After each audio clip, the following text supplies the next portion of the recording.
حكيمي جول جول جول. شنو هذا؟ لا لا لا لا لا لا لا، يا فخر العرب، يا فخر العرب، يا أشرف يا حكيمي، يا أشرف يا حكيمي.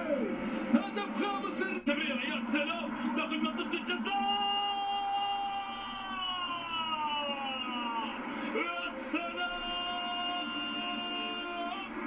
حكيمي يدون الرابع ويحكم قبضته على الهدف الرابع وعلى شباك سيلتا فيغو.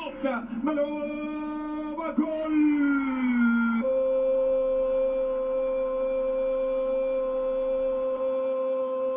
يا سعدي بيك يا اشرف، يا اليمنى هي خطيره خطيره. الله الله الله الله الله الله الله الله الله.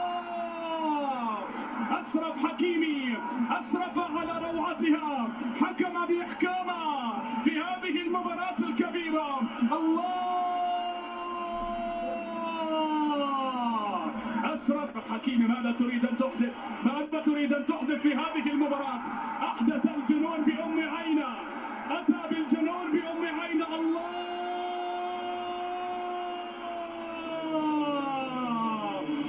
أشرف حكيمي نجم المباراة الأول، نجم المباراة الأول، أشرف على نتيجة المباراة بالهدف الأول.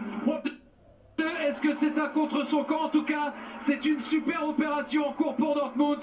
67e minute, l'homme en forme, Hakimi, auteur d'un doublé cette semaine en Ligue des Champions, qui vient faire...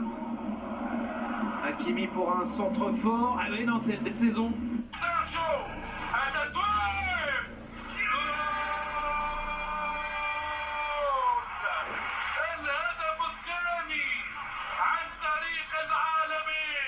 هو المغرب المتحدث أشرف حكيمي، أشرف حكيمي اللي كان رائع، ولكن حد يخش حلوة حكيمي وتصويب الهدف الأول. جول مزيان مزيان مزيان. أشرف حكيمي يولعها نار ويسجل الهدف الأول الجميل. تصويبة قوية صاروخية غير عادية، هدف أول جميل، هدف التقدم.